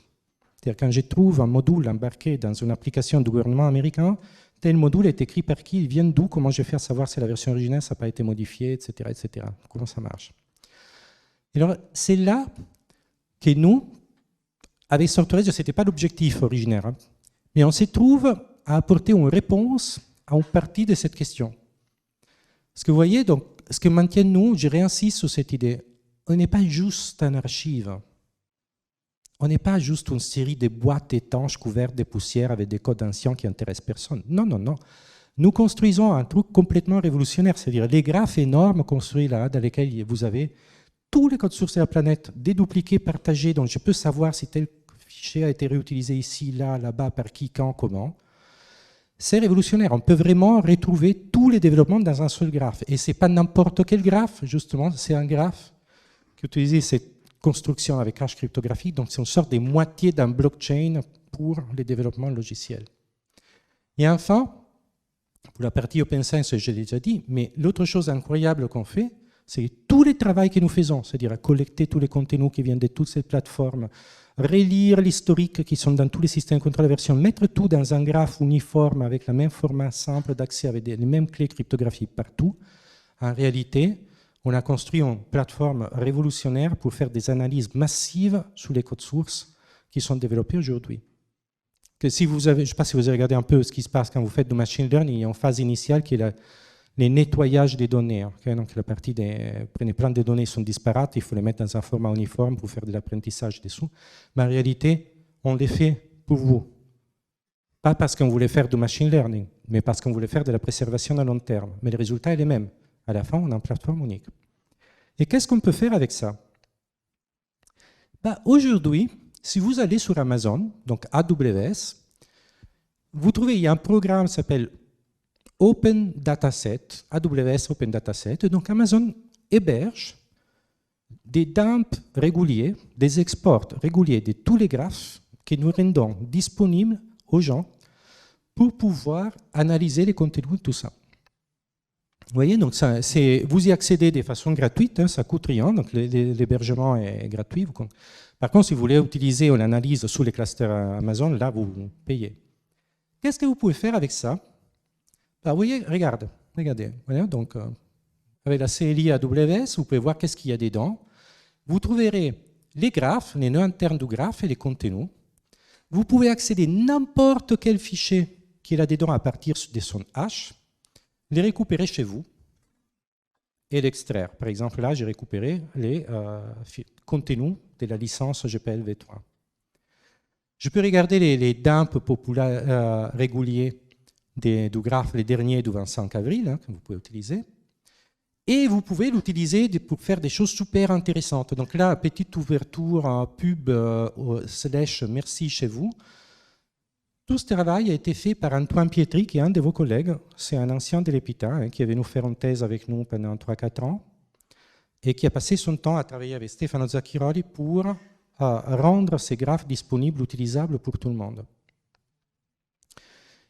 Et là, je vous donne un exemple très simple. Imaginez que vous posez la question de savoir quels sont les mots les verbes les plus populaires utilisés quand les gens font des commits dans des forges.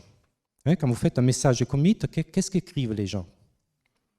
C'est intéressant.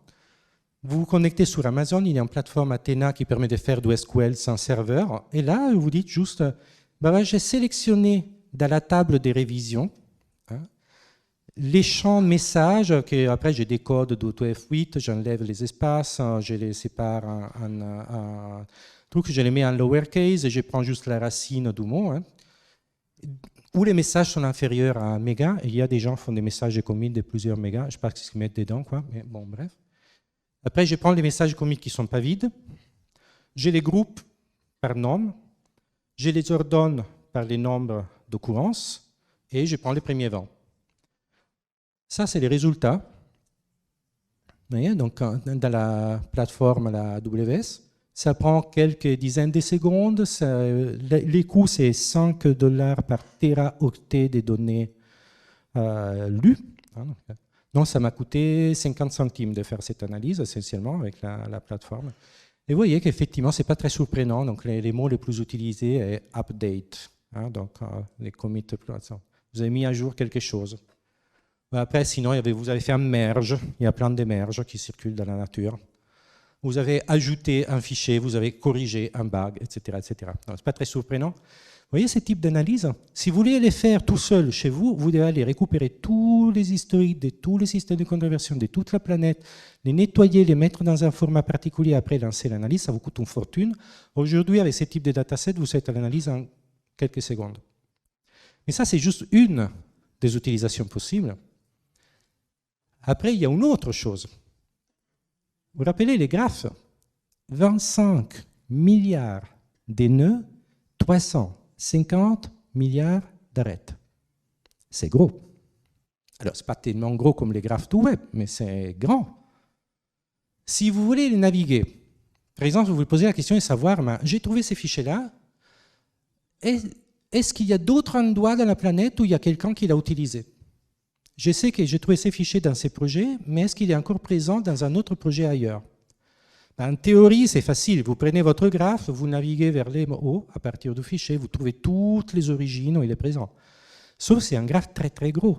Donc, si pour les naviguer, tous les fois, vous allez taper dans une base de données en faisant des requêtes SQL pour dire comment j'ai fait pour remonter un nom, etc. Bonjour. Alors, c'est ici qu'il y a toujours un travail qui a été fait par Antoine, un de vos collègues, avec Stefano Zacchiroi, Sebastiano Vigna, Paolo Boldi. Alors, je vous garantis qu'il n'y a pas que des Italiens en informatique. Donc, c'est un peu un hasard, cette histoire-là. Il y en a plein qui ne sont pas italiens. Mais dans ces deux-là, Paolo Boldi et Sebastiano Vigna sont des gens qui sont très, très, très connus dans la compression des graphes. C'est eux qui ont conçu un framework qui s'appelle WebGraph, avec des algorithmes sophistiqués qui sont utilisés par Google, par Facebook, etc., pour garder les graphes des réseaux sociaux en mémoire. Donc, les résultats de tout ça, c'est que maintenant, toutes ces structures-là, après une phase de compression qui est quand même très chère, tiennent en 200 gigaoctets de RAM. Alors, 200 gigaoctets, c'est un peu trop pour mon portable, mais ce n'est pas la mer à boire. Donc, un serveur de base avec 2000, 3000 euros de RAM, vous mettez tout dedans. Et une fois qu'il est en RAM, naviguer un graphe en RAM, ce n'est pas la même chose que naviguer en tapant dans une API SQL tous les 2 secondes. Résultat, les temps de traverse, des navigations, est quelques dizaines de nanosecondes par edge. C'est très très vite. Donc toute la documentation est disponible. Et ça, c'est un exemple. Par exemple, voilà, j'ai trouvé ces contenus-là dans l'archive. Est-ce que tu me peux dire partout où je peux les récupérer? Et donc, je lui dis, écoute, je demande au service de traverse de traverser à partir de ce contenu en allant vers le haut du graphe, donc backwards, et je veux seulement dans les parcours visiter les sortages et les origines, et je veux seulement les nœuds origines à la fin. Ça prend une fraction de seconde, et il trouve par exemple mon code à moi ici. Et après, si vous voulez savoir où est-ce que ça se trouve, vous pouvez aussi demander tous les chemins. Donc, ces contenus se trouvent dans ces répertoires, qui est dans ces répertoires, qui est dans cette révision, qui est dans ces snapshots, dans cette origine. Et là aussi, ça prend une fraction des secondes pour avoir ce type de calcul. Vous voyez? Et donc, là, c'est de la techno qui existe nulle part ailleurs.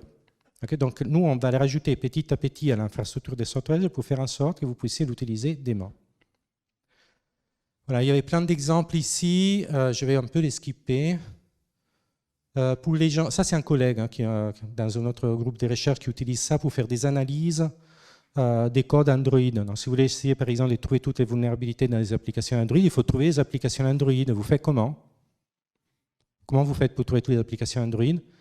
Soit vous allez scraper toutes ces plateformes, soit vous utilisez directement Software. Et déjà à ce moment-là, vous cherchez tous les fichiers qui s'appellent androidmanifest.xml. Là, c'est facile. On navigue dans les répertoires. On trouve tous les identifiants de tous les fichiers ici. Après, de la même façon que je vais vous montrer, on renavigue vers le haut et on trouve toutes les origines. En faisant comme ça, on trouve tous les projets sur la planète, peu importe où ils sont, qui ont de l'application Android. Voilà, voilà. Donc, c'était assez varié et dense. Donc, je pense que je vais m'arrêter là, juste avec quelques actions intéressantes. Alors, l'idée qu'on a en tête, et ça, c'est plutôt orienté à vous. Hein. Quand je parle des sciences ouvertes, je parle d'autres choses à d'autres gens. Ou quand je parle de préservation de patrimoine culturel, on fait aussi autre chose. C'est-à-dire, hier, avant-hier, on avait un gros événement organisé à Jussieu dans lequel on a réuni des historiens de l'informatique. Il y avait la personne qui a reconstruit tous les codes de l'Apollo 11. Il a mis 20 ans à les récupérer. Chaque public a son message. Donc, je pense que celui-là, c'est celui qui vous intéresse le plus, mais je suis prêt à répondre à d'autres questions après. J'ai une sorte de vision. On a une sorte de vision, c'est-à-dire, on aimerait bien vraiment mettre ensemble les mondes académiques, les mondes industriels, les gouvernements, les différentes communautés pour construire une infrastructure commune. Vous voyez ma jalousie vis-à-vis de mon copain avec les télescopes. Okay? Donc nous, on veut une sorte de télescope pour analyser tous les codes de la planète. Et pourquoi on veut faire ça? Parce que ça nous permettra de construire du code meilleur. Pas seulement regarder les codes d'une fois, mais trouver des codes meilleurs, trouver des bugs, les corriger automatiquement, etc. Alors pourquoi Software Heritage peut fournir ces premiers blocs? Parce qu'on n'est pas une entreprise, on est complètement neutre, ici là-dedans. Tout ce qu'on fait est open source, tout est disponible, tout est transparent. L'initiative est vraiment mondiale et a vocation à être là à long terme. Okay? Ce n'est pas juste une start-up avec l'espoir que quelqu'un nous rachète quelques milliards d'ici 3 ans. Et l'idée, c'est que finalement, si tout ceci fonctionne correctement, pour avoir un vrai archive à long terme, une référence complète, la garantie de l'intégrité des contenus, pour que chaque contenu est identifié par une clé cryptographique, ce qui veut dire que vous pouvez recalculer la clé, si ça correspond à l'identifiant, ça veut dire que personne n'y a touché. Si ça ne correspond pas, c'est que ça a été compromis. On peut essayer de partager des informations sur la qualité de ces codes-là et construire une base de connaissances vraiment globale. Mais évidemment, pour arriver sous là, on a besoin de beaucoup plus de ce qu'on a commencé à faire maintenant. On a besoin d'abord que les gens connaissent l'initiative, qu'on l'utilise, qu'on se construise, qu'on construise dessous. Qu'est-ce que vous pouvez faire concrètement, vous? C'est très simple, hein. Vous trouvez un bout de code qui est intéressant qu'on n'a pas sauvé. Hein. Vous avez vu, c'est très simple, déclencher l'archivage maintenant. Si vous faites de la recherche ou des articles ou des documents ou des blog posts et compagnie, utilisez l'archive et les références des softwares pour avoir quelque chose de pérenne qui va rester plus tard. Si vous voulez venir contribuer au projet, tout est open source. Alors, ce n'est pas facile, hein, c'est tant de boulot, donc rentrer dedans, ça prend un certain temps. Mais il y a plein de choses qui peuvent être faites pour en contribuer au projet, ou simplement en parler autour de vous, ou alors, si ça intéresse quelqu'un, venir regarder les N questions scientifiques de base qui se posent. Quel langage de requête des graphes? Quel langage de visite? Quel langage de recherche? Comment faire un moteur de recherche qui intègre les graphes et les contenus? Comment faire de la détection automatique des modifications? Comment classifier automatiquement les archives? Voilà, il y a une infinité de choses. Ils ne sont pas faciles à faire. Voilà, donc je vais peut-être m'arrêter ici. Et à nouveau, si cela vous intéresse, n'hésitez pas à poser des questions, à venir jeter un coup d'œil et à participer à cette sorte d'initiative un peu révolutionnaire, donc à la fois reconstruire l'histoire de l'informatique et construire une plateforme pour avoir des logiciels meilleurs pour le futur. Donc je pense que je m'arrête ici, comme ça s'il y a des questions, on peut les poser, et je vous remercie pour votre attention. Bonjour Roberto, j'ai une petite question toute bête qui est pourquoi les GAFA ne rejoignent pas le mouvement? Pourquoi les GAFA, Google, Apple, Facebook, Amazon ne rejoignent pas le mouvement? J'ai vu qu'il y avait Microsoft, j'ai pas dit GAFAM. Hein. Oui, oui, non, mais si tu regardes, donc, Amazon nous fournit l'espace pour les datasets, donc il est fourni comme ça, gracieusement, dans leur programme. Google a un tout petit sponsoring, si tu regardes, ils ont un micro-sponsoring en bas, ce qui nous voit comme un projet open source quelconque. Microsoft fournit un peu d'infrastructure. Intel, c'est peut-être les plus actifs là-dedans, qui soutient vraiment activement les projets. Mais l'effet, c'est qu'on reste petit. Toi, quand tu regardes ces gros acteurs, ça dépend à quel niveau de l'organisation tu es en train de parler. Toi. Donc, si tu parles à l'Open Source Programme Office, il te voit comme 36 000 autres projets open source, donc il te donne un peu d'argent. Donc pour nous, c'est important, pour eux, c'est rien. Si tu veux avoir 100 millions ou 1 milliard, etc., là, il faut aller taper les PDG. On n'a pas tout à fait accès, pas encore, à ça. Tu es optimiste sur le fait qu'ils rejoignent le mouvement un jour? Parce que mine de rien, Google, il y a plein de codes et ils pourraient être très intéressés par ton archivage, sachant que beaucoup de leurs codes sont libres. Alors, est-ce que je suis optimiste ou pas? Alors, je dois être optimiste. Si je ne suis pas optimiste, je ne serais pas là avec un projet. C'est-à-dire, il y a 7 ans, je n'imaginais pas la complexité de tout ce qu'on a fait. Ouvert parenthèse, ce n'est pas mon projet. Hein. Ce n'est même pas les projets de mon équipe. On a plein de gens super intéressants. Stefano Zacchiroli, qui est un personnage génial, a monté à bord très vite. J'ai eu la chance d'avoir Jean-François Bramati, qui était le premier CEO de W3C, le World Wide Web Consortium, qui nous a aidés. On a Nicolas Dandrimont, qui était président de Debian France, qui est dans notre équipe. On a plein d'autres gens. On a des gens de chez vous aussi. C'est un projet qui n'est pas juste les miens, hein, c'est juste pour préciser, hein, mais qui est vraiment beaucoup plus large que nous. Donc, je suis obligé d'être optimiste, parce que sinon, on ne serait pas là à faire tout ce qu'on est en train de faire maintenant. Mais je suis aussi réaliste. Je vois que très souvent, dans ces grosses entreprises, tout ce qui est open source, c'est juste utilitariste.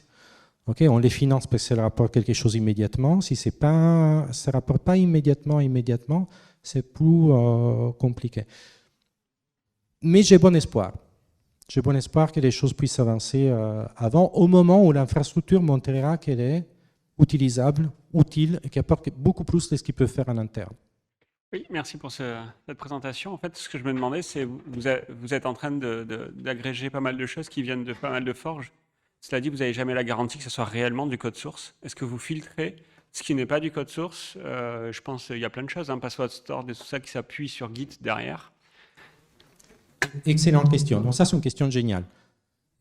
Et d'ailleurs, tous les fois qu'on a commencé à parler de ces travaux d'archivage de patrimoine immatériel sous forme logicielle de l'humanité avec d'autres personnes qui ont l'habitude d'archiver, par exemple la BNF, qui n'est pas très loin d'ici, ou des archivistes à l'INA, ou par exemple le Computer History Museum ou d'autres, ils nous font toujours les grands yeux en disant « Mais comment vous savez ce qui mérite d'être archivé chez vous? Comment vous décidez qu'est-ce qui doit être archivé ou pas ?» Et alors, nous, on ne filtre absolument rien. Attention, hein, c'est plus élaboré de ce que je veux dire. Mais donc, on ne filtre absolument rien aujourd'hui pour 2 raisons. La première raison, c'est que techniquement, grâce à cette infra qui fait de la déduplication massive, on peut se le permettre. Donc, la totalité de l'archive aujourd'hui, c'est un peu moins d'un pétaoctet. Donc un pétaoctet, c'est gros pour le mettre dans votre ordinateur, mais c'est peanuts par rapport à l'espace. Je veux dire, vous prenez Google, j'ai un ancien copain sur le Level Storage System de Google, quand je lui dis qu'on a 1 pétabyte, il me regarde comme ça, quoi, en disant 1 pétabyte, tu as juste des photos, les vidéos des chats et des trucs qu'on upload tous les jours sur YouTube, c'est infiniment plus. Ça coûte quand même de l'argent, hein, on a besoin d'argent pour avoir 1 pétabyte, mais on n'est pas obligé, comme la BNF, de dire « Ah, on a fini les espaces linéaires, on ne peut pas archiver tous les bouts de papier qui ont été écrits par tout le monde dans la planète. » Donc, première raison, techniquement, on n'est pas obligé. Mais même si techniquement, on n'est pas obligé, on pourrait se dire « Mais même si on n'est pas obligé, mais on ne va pas archiver tous ces trucs-là, non ?» Donc, il y a plein de choses qui ne servent à rien. Et là, à nouveau, ça c'est un peu ma philosophie d'ancien, des vieux. 1995, je vois passer sous les Usenet un petit message d'un monsieur qui s'appelle Rasmus Lerdorf, qui dit « Mais j'en ai marre de faire mes pages web à la main. J'ai concocté un petit toolkit personnel qui permet de générer des pages web un peu à la volée, en programmant. Ça s'appelle Personal Home Page Tools. C'est gratuit, vous pouvez faire ce que vous voulez. » Ça passe comme ça. Un archiviste voit passer un truc comme ça. On l'archive ou on ne l'archive pas? Mais non, il dit c'est un petit hack que je fais pour faire des pages web automatiques, ça n'a aucun intérêt. Sauf que les Personal Home Page Tools, c'est devenu PHP aujourd'hui, qui est utilisé encore, c'est pas forcément une bonne chose, qui est utilisé par plein de monde pour faire des sites web. Donc, si je filtre à l'origine sous la base du fait que ça semble pas très intéressant, je risque de perdre les débuts de l'histoire des choses qui sont super intéressantes. Donc nous, on préfère archiver des conneries plutôt que prendre le risque de perdre des choses intéressantes. Par contre, la question que tu poses est super pertinente. Quid des gens qui abusent des forges? Aujourd'hui, la structure de collaboration que vous avez autour des GitHub, les tâches, les issues, les tickets, les machins, etc., est tellement pratique. Vous avez plein de monde qui l'utilise à la place de notre infrastructure de collaboration. Donc, il n'y a pas de code dedans. Il y a un document. Ou il y a peut-être même rien. Il y a juste des gens qui s'amusent à dire est-ce qu'on est d'accord, on va discuter, on va commenter, etc. Donc, des fois, on trouve n'importe quoi. On trouve des logs, on trouve des textes qui n'ont rien à voir avec du code. Donc, ça, au début, ce n'était pas beaucoup parce que ce n'était pas super connu. Aujourd'hui, ça commence à devenir un problème. On voit qu'il y en a vraiment de plus en plus. Donc, il faudra qu'on s'équipe pour filtrer les choses qui ne sont clairement pas du code. Donc, de notre côté, l'idée, on ne veut pas filtrer les codes. Par contre, on voudrait bien filtrer ce qui n'est pas du code et l'enlever de là. Mais ce n'est pas banal de faire ça de façon automatique. C'est un des N problèmes ouverts qu'on a maintenant. Comment, de façon massive, automatiquement, on peut dire ces trucs-là n'ont rien à voir dans l'archive parce que c'est autre chose. Et je n'ai pas une réponse technique facile aujourd'hui. Alors, si j'ai été bon élève, je ne crois pas que vous ayez parlé de l'architecture, enfin, et de l'infrastructure pour supporter ce fameux pétaoctet de données, le site, et enfin absolument tous les services qui sont intégrés dans le service en lui-même. Très bonne question. Non, toi, si tu peux aller sur docs.sortorege.org, voilà. Et effectivement, ici, depuis un certain temps, il y a un énorme effort qui est fait par les gens de l'équipe pour essayer de donner de la documentation. Et donc, par exemple, on va voir un peu où c'est.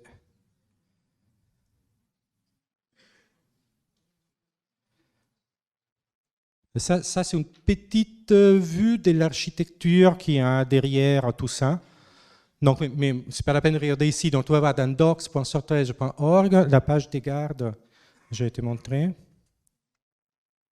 Page des gardes où tu arrives, c'est celle-là, tu as Getting Starting, Contributing et Architecture. Donc là, la partie overview de l'architecture, tu tombes sur ça.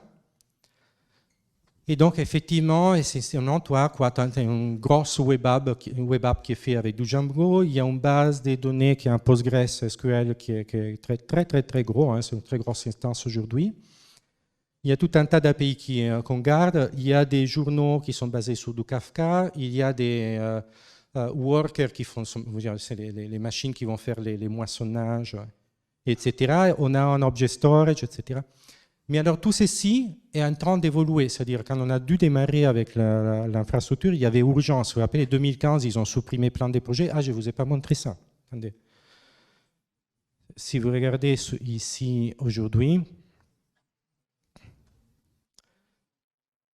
dans Software Heritage, ça c'est l'archive principale, l'entrée de l'archive. Ici, il y a tous les codes sources qui ont été archivés et alors quand la web app va finir de mouliner, vous allez voir tous les contenus. Donc en 2015, on a dû se mettre en mode pompier et sauver tout ce qu'il y avait dans Google Code, tout ce qu'il y avait dans Gitorious, tout de suite. Vous ne pouvez pas attendre, c'était urgent. Donc on avait fait avec les moyens du bord, donc on avait mis du PostgreSQL de partout, on avait un object storage qui était assez bas de gamme, quoi. Et donc par exemple, vous voyez ici, tous les projets de Gitorious, on les a sauvés, hein, vous les retrouvez tous ici. Tous les projets de Google Code, vous les retrouvez ici. Tous les projets de BitGat, vous les retrouvez ici. Et seulement ici, hein, il n'y en a pas d'autres copies de ces objets-là. Donc, heureusement qu'on était là pour sauver tous ces trucs.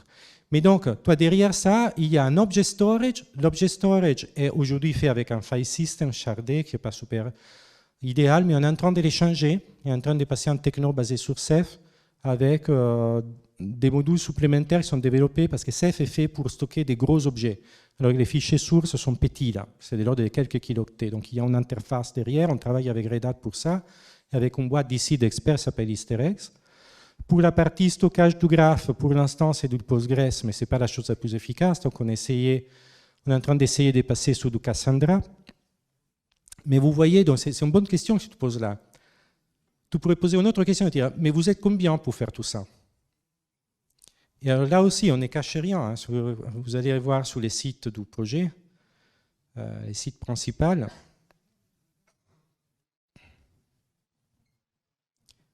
Ici, vous avez l'équipe, hein. Donc nom, prénom de tout le monde. Voilà. Donc, les vrais gens qui sont ingénieurs derrière, ce sont les gens que vous voyez ici. Benoît, Jérémy, Nicolas, David, Antoine, Morane. Notre Antoine, on a plein d'Antoine chez nous. Valentin, Vincent, Jayesh. D'ailleurs, première remarque, on n'a pas assez de filles. Hein. Donc moi, j'aimerais bien en avoir beaucoup plus, sauf que quand on publie les offres, on n'a pas de candidatures. Avis aux amatrices. Cette chose-là. Donc on est une dizaine de personnes au niveau ingénieur à temps plein et on construit une infrastructure qui est comparable en complexité, soit à l'Internet Archive, soit à Google.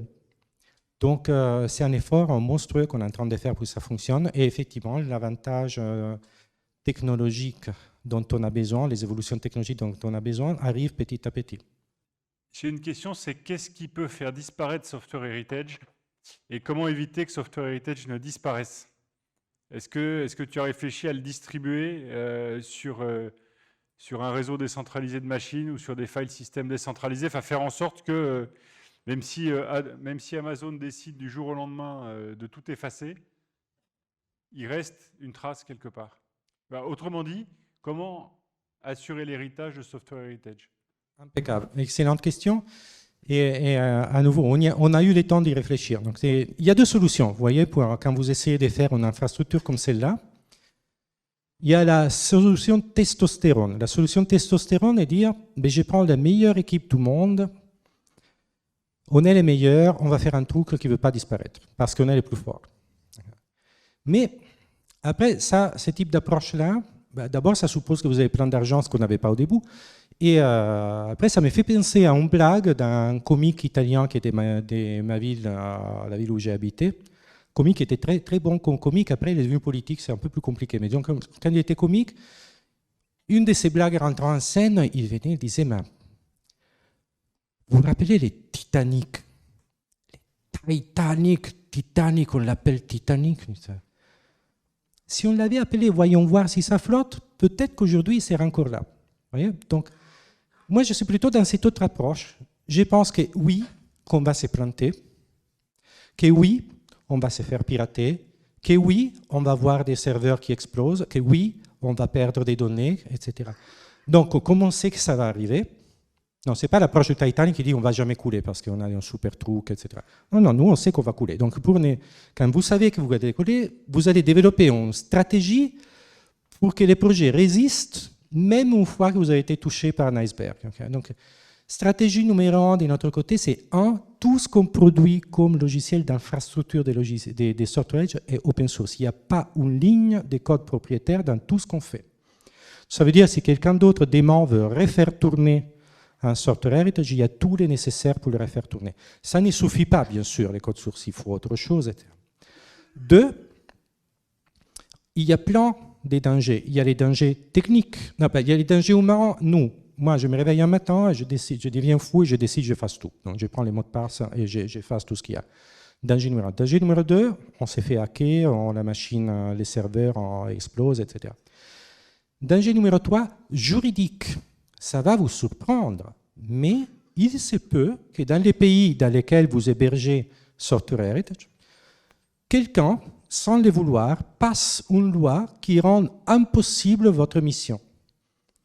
Donc, il y a cet autre danger-là. C'est arrivé.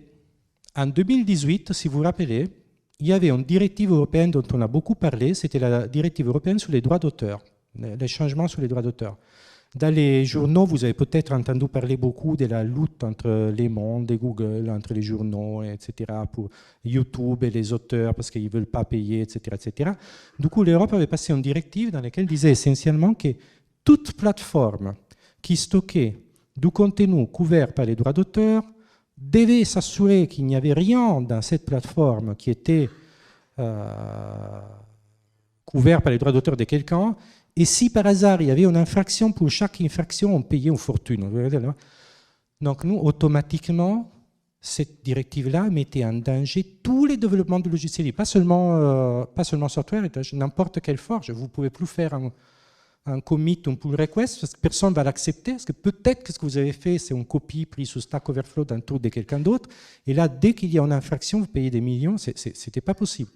Là, j'ai passé, avec des collègues, 1 an et demi, en frappant la porte des ministères ici, en allant à Bruxelles, en travaillant avec des avocats, des GitHub, des Red Hat, d'autres, avec des gens de l'UNESCO, avec des gens d'autres endroits, pour arriver à rajouter une petite exception des 2 mots dans la directive qui dit que la directive ne s'applique pas aux plateformes de développement et diffusion des logiciels libres. Alors, les ingénieurs de chez moi, ils me charrient en disant « Ah oui, tu as juste fait un commit avec 2 lignes ». Disons que c'est un peu plus compliqué quand vous essayez de modifier une loi. Donc, tous ces dangers existent. Donc, c'est quoi la stratégie qu'on a décidé de mettre en place? C'est celle-là. D'accord? Donc, on essaye d'avoir une infrastructure distribuée. Et là, on a suivi les conseils d'un ancien, le 4e président américain, qui est Thomas Jefferson. Il avait écrit il y a longtemps, quand il a reçu un document qui sortait de la Révolution américaine, qui était survécu d'un incendie. La personne qui l'a envoyé, il dit « Mais comment on fait pour le préserver ?» Et ça, c'était sa réponse. Bah, ok, ce qui est brûlé a brûlé, mais ce qui reste, il faut absolument les sauver. Et non pas aller fermer à clé dans des caveaux qui les cachent au regard du public et les condamnent à une sorte d'inutilité interne, mais en faisant tellement de copies qu'aucun accident ne pourra jamais tout effacer. Et donc notre approche est créer un réseau mondial des miroirs.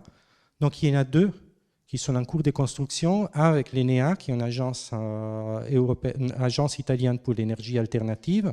Donc c'est basé dans les data centers de Bologne, on est en train de les construire. Et là, porté par une entreprise suédoise qui s'appelle Forsedi, qui a été rachetée par SNIC, qui a un usage industriel compatible avec la mission du projet, qui gardera en copie. Et il y en a d'autres qui sont en train d'arriver. Mais à nouveau, c'est une stratégie. Si tu me dis demain matin, si vous perdez les données, ce qui se passe, mais on est mort, parce que tout ceci, ça prend du temps. Il faut écrire les accords, il faut déployer la technologie, il faut mettre en place les monitoring pour tout ça, etc. etc. Donc c'est un travail conséquent. On n'avait même pas les bouts technologiques pour faire ça. Hein. Donc les derniers bouts ont été développés ces derniers mois. Allez, on a épuisé tout le monde. Est-ce que vous avez d'autres questions? Alors, quel est le langage de programmation? Est-ce que vos gens sont contents? Je n'en sais rien. Est-ce que vous avez des emplois ou des stages, des questions comme ça? Oui, on est intéressé. Voilà. Des choses comme ça, on peut venir voir si ça vous intéresse. Si vous savez où vous voulez savoir où on est hébergé dans les locaux d'INRIA à côté de la gare de Lyon, là. On n'est pas très loin. Merci à vous.